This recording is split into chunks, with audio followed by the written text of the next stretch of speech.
Our final speaker is Dr. Joe Fox. He is the chair for the Marine Resource Department at the Hart Research Institute for Gulf of Mexico Studies at Texas A&M University, Corpus Christi. His primary research area is marine aquaculture, largely focusing on development of commercial oyster hatcheries and farms, enhancing economic resilience of the Texas coast. So with that, I will let Dr. Fox take over, and please, if you guys have any questions, just type them in our chat box and we will answer them when our speakers are finished. Thank you. I think you're muted.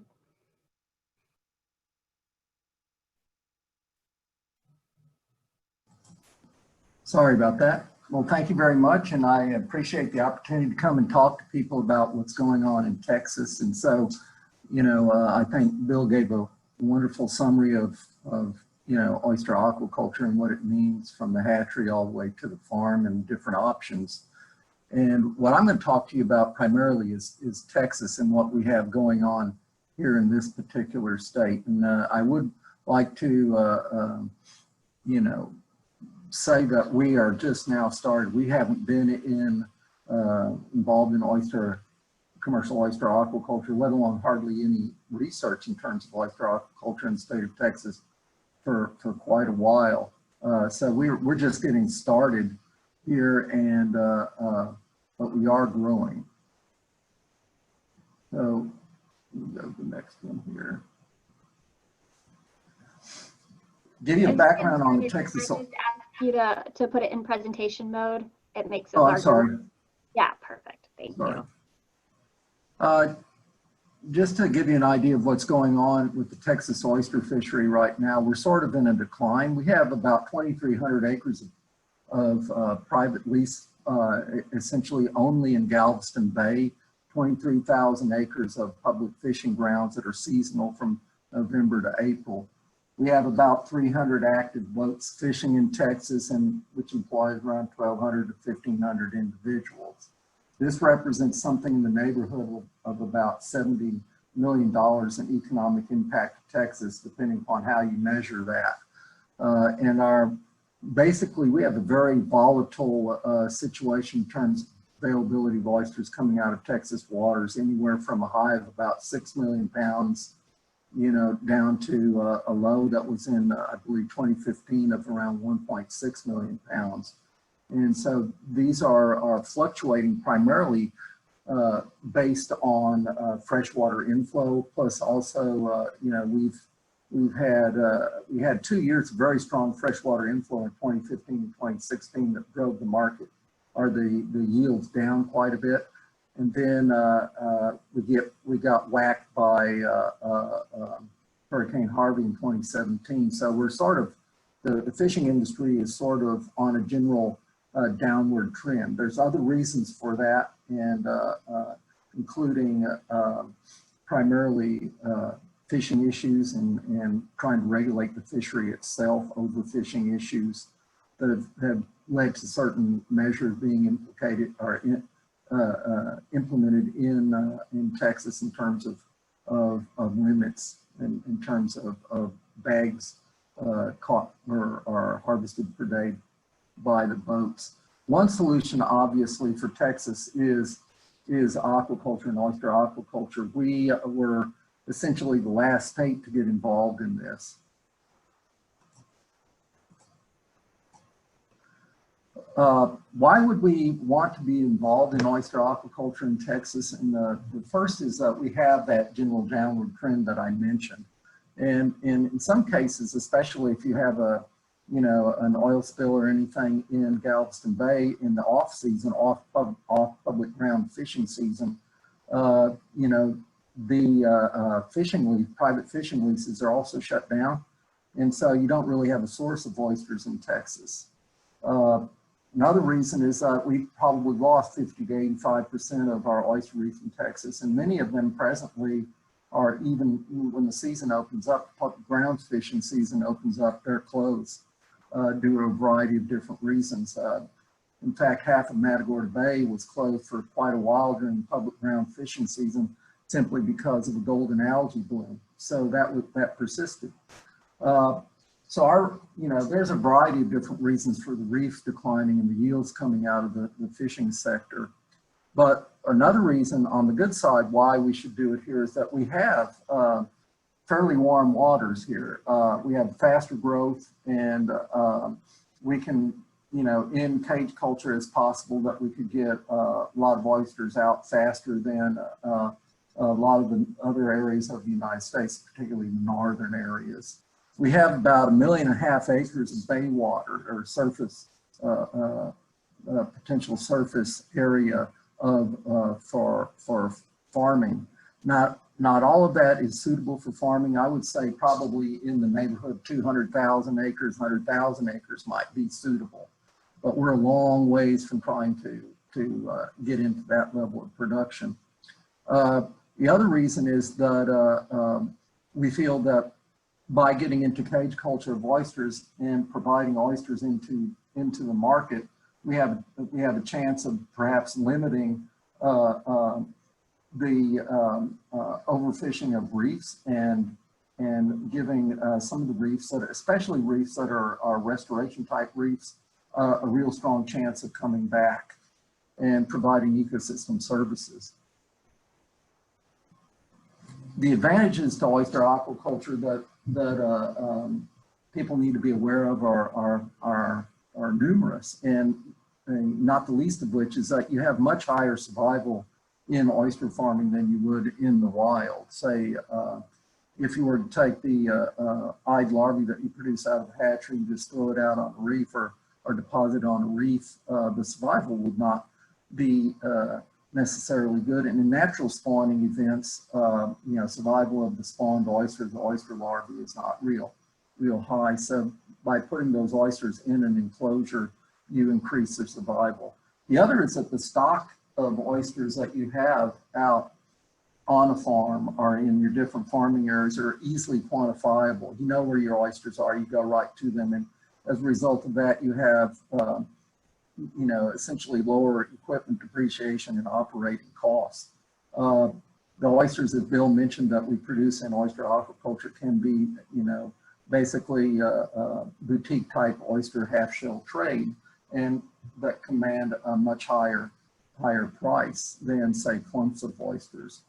The oysters in cages also have the ability to provide a lot of the similar ecosystem services as reefs do, which I'll mention in a minute. There's a high potential for branding, which sort of ties into the half-shell trade. So you can actually, as part of your marketing, you can actually command a fairly high price for your product, and you can try to maximize that through your branding efforts. It also represents year-round employment and supply of oysters to the oyster bars and for the people that actually work the farms and oftentimes work in the hatcheries. As I mentioned, lower equipment depreciation costs because you're not out there looking for oysters necessarily. You know exactly where you're going, and if you do good site selection in terms of getting your lease for farming, you can actually, really lower equipment depreciation. And some of the equipment that's used in the fishing industry, especially the boats or some of the boat types that you have out there, not all of them, of course, but some of the gear that's used there is, possibly applicable to the farming industry. Well, as I mentioned, we were the probably the last state in the nation to permit commercial oyster aquaculture, and it was pretty much a group effort. And this is something that was approved in May of 2019. And it passed in both the State House and Senate uncontested, virtually uncontested. It couldn't have been done without partners such as Texas Parks and Wildlife, Coastal Conservation Association, and the Texas Restaurant Association. So in order for us to, be assured that we could get this passed, we appealed to a lot of different people, from the regulatory groups, the conservation groups, to the retail sector and supply side.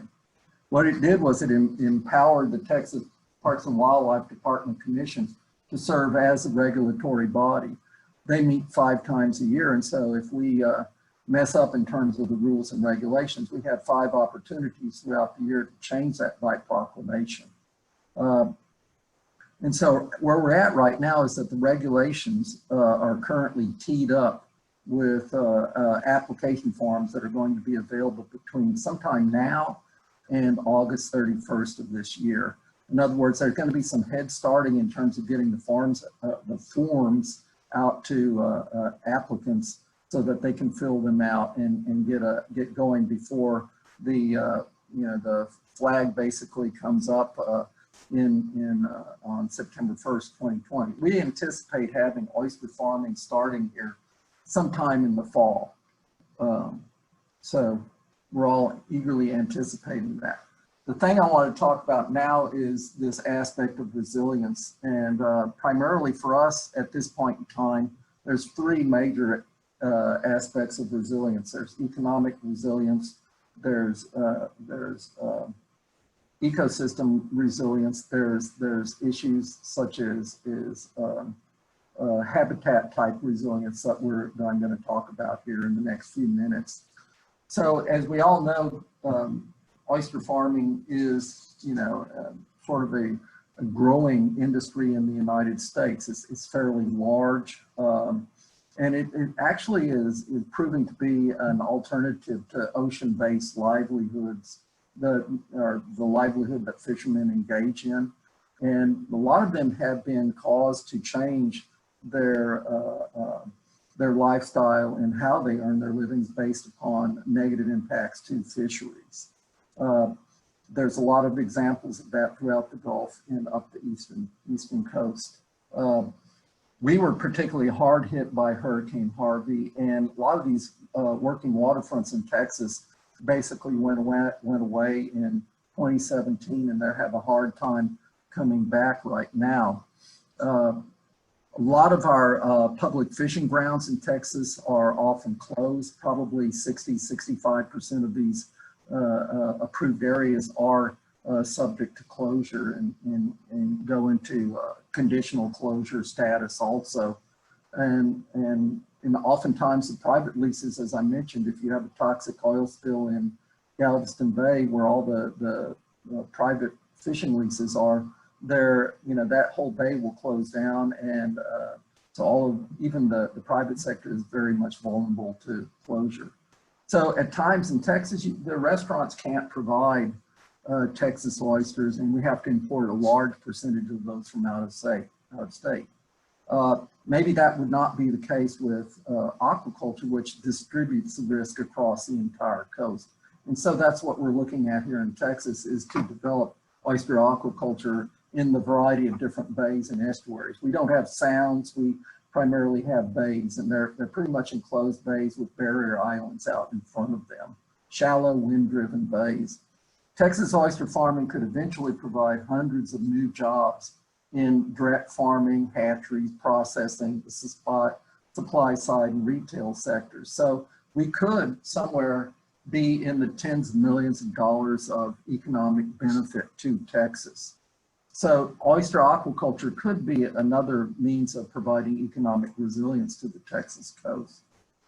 But for Texas to create these jobs, we have to have a trained workforce, and we have to engage in workforce development in all phases of oyster aquaculture, from the hatcheries to the farms. One of the things that's really helping us out here is that we've received Restore Act funding from the Deepwater Horizon oil spill settlement and what we're at the point of doing right now is to develop a facility for comprehensive training of individuals who are interested in not only in hatchery, nursery, but also farming. And that will be established in Corpus Christi. We're scheduled to begin construction on that in September. So oyster farming is an excellent way to spread risk of catastrophic events such as oil spill storms or long-term hazardous algal blooms, which can shut down entire bays. It's all a matter of appropriate site selection, but certainly you can't plan on everything. Other aspects of economic resilience involve marketing, and Bill spoke to that quite a bit earlier, but we have some, some issues that we're facing here, not only the biofouling and the sets that you can have on your cages that are either barnacles or oyster sets themselves on cages. But we also have a situation known as sort of summer conditioning, where we have spawning season. We have what we consider basically puny oysters that don't bring a high price in the market. Being way down south where we are in Texas, these issues of biofouling and fast growth of organisms that are associated with the cage and restrict water flow through the cage, oxygenation and availability of food to oysters, as well as this summer condition. These are really exacerbated where we're at. People like to talk about down here why, we can grow oysters very quickly and we can get, we have 20% higher growth rate than other places, but that, that may be so, but, we anticipate that that's going to come with a high price. So a lot of this could be, some of this could be avoided by, basically when you are able to produce good oysters, getting into some kind of branding strategy in terms of your marketing to enter, into this highly competitive premium half shell market and offset costs that are related to branding in summer, or to, that should read biofouling in summertime issues. One of the things that we're looking into that the rest of the Gulf does in terms of economic resilience is the use of stocking of triploid oysters in cages. So these are oysters that basically devote all of their energy or a lot of their energy to growth in the summertime, and especially if you're dealing with your regular diploid oysters, you have, post-spawning, they, as I mentioned, they become very,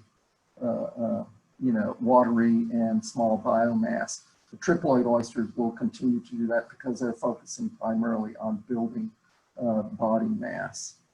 The Gulf oysters need to have strong identity. Probably Texas oysters need to have a stronger one. A lot of progress is being made, but Texas is still pretty far behind. What about climate resilience? One of the things we're interested in and we're concerned about is if we get into global climate change is the vulnerability of this industry to that. But as unlike farm-based or land-based farming, oyster aquaculture and any kind of farming in the ocean is really less dependent upon fresh water and fertilizers that would be required to produce an equivalent on land. So as Bill mentioned, those oysters are out in the water and they are provided food. It's all a matter of proper site selection. Climate change could have even less of an impact on oyster farming through smart site selection, improved animal health programs, selective breeding, and other advanced husbandry approaches, especially related to ocean acidification issues that are of primary concern on the West Coast. We also have the issue here being shallow bays and low coastline in Texas, the issue of sea level rise. And another aspect of climate resilience is that we could use oyster aquaculture to help protect some of these shorelines. We're doing that now in our reef restoration efforts here at A&M Corpus Christi and the Hart Research Institute. We probably, just by recycling oyster shucks out of restaurants, local restaurants, we've been able to restore somewhere in the neighborhood of 30 acres of oyster reef. But certainly you could use oyster aquaculture as a mechanism for shoreline abatement and reduction of erosion associated with higher wave impact, more dynamic shorelines as sea level continues to rise. Other aspects of resilience involve the ecosystem, and there was plenty of mention made in terms of reef restoration and the benefits of reef restoration in terms of ecosystem services that it provides.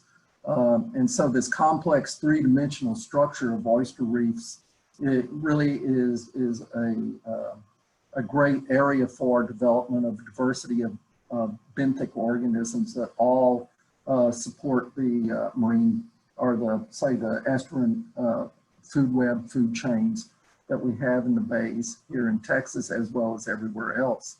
The restoration of oyster beds has both fishery-related and ecological benefits.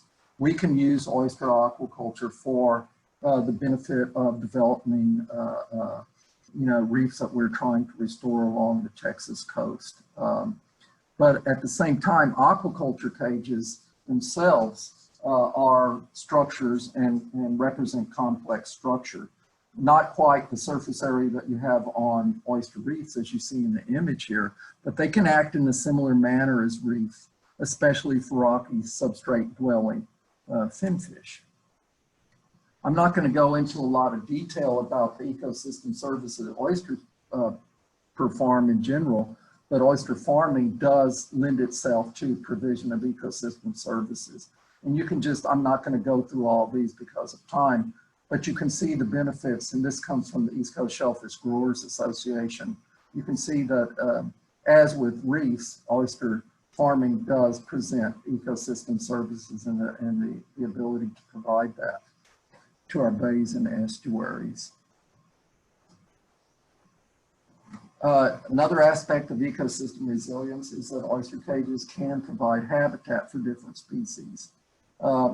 In a lot of, there's been maybe, I don't know, what I've seen is about maybe 5, 6, 7, up to 10 different studies that are now focusing on ecosystem or the habitat aspects of oyster farming and the habitat that the cages themselves provide.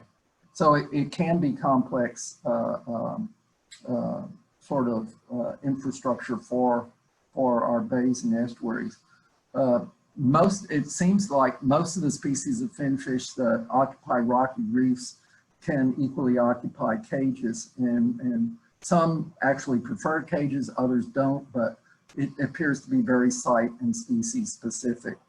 A study in 2004 showed, in fact, that more than 27 different species of aquatic organisms associated with oyster cages were associated with oyster cages in Virginia. So the cage habitat appears to be especially beneficial to the early life history of recreational fishes. And unlike other benthic or water column features, the important thing is it doesn't change with the season. It's out there, it's always out there. And it's always available for fish as structure. Ultimately, though, oyster aquaculture doesn't remove area from the estuary or degrade water quality like other human-related activities. If we focus in on oyster farming resilience pre, during, and post oil spill, which is really the main topic of these presentations, basically oil spills shut down bays from fishing. We see this all the time in Galveston Bay. I read an article mentioning that Galveston Bay shuts down some 280 times, not the whole bay, but areas of the bay are shut down or subject to oil spills some 200 plus times per year. Oysters are typically tolerant of wide ranges of salinity, and sites for farming could be selected away from areas of high potential for oil spills. So the resiliency is the ability to do good site selection and stay away from these issues that could close you down. Bays can close down. If they close down and you have a bunch of oysters out there that are ready to harvest, you get over 3 inches, and there's a possibility that your price per oyster can go down.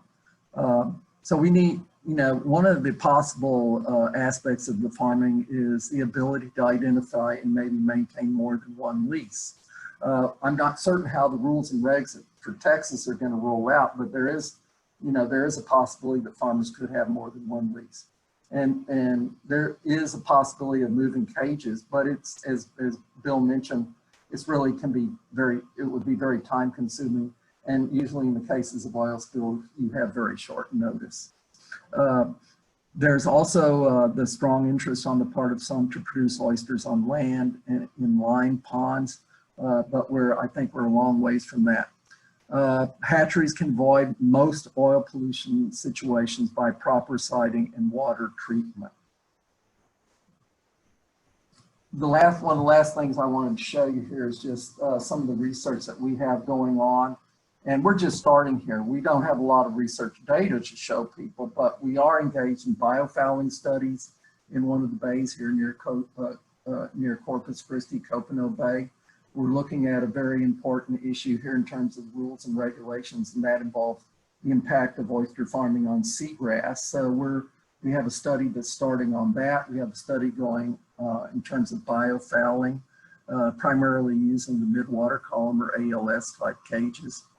We also have in Copano Bay a Texas Sea Grant funded project that is involved in synoptic mapping of the bay for oyster farming, sort of like heat signatures or heat mapping. Where are your best opportunities within that particular model bay to engage in oyster aquaculture, taking into consideration potential for oil spills, freshwater intrusion, all the other clipping factors in modeling that would preclude you from establishing a farm there. Our ultimate goal is to develop an aquaculture suitability index for the entire Texas coast.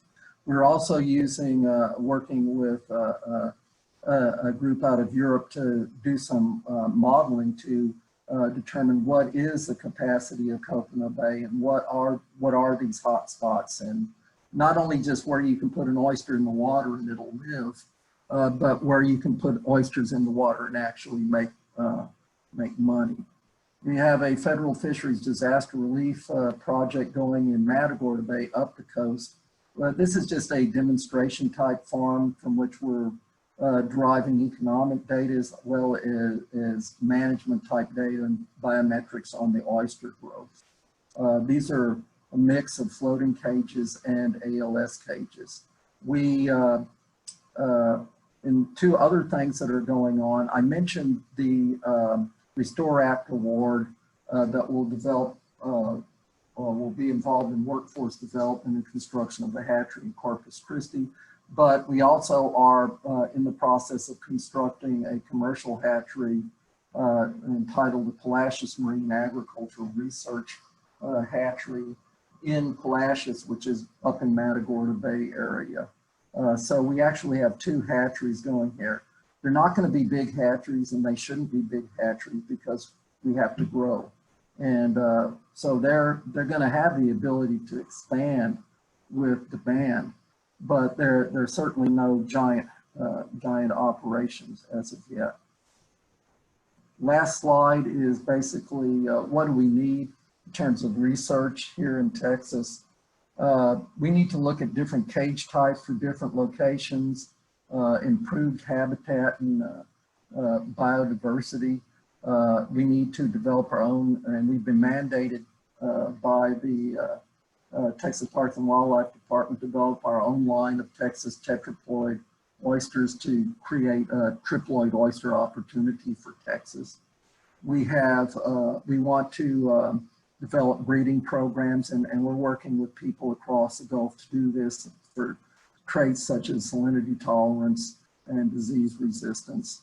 We want to look into ability to develop year-round conditioning and spawning of oysters, and that's a ways away. There are always people asking me about inland production or on-land production of oysters in ponds to avoid storms and loss of infrastructure as a result of storms. That is something that's way down the line in the future, but you would be surprised how many people are interested in that. We need to do detailed cost analyses of various methods of oyster culture.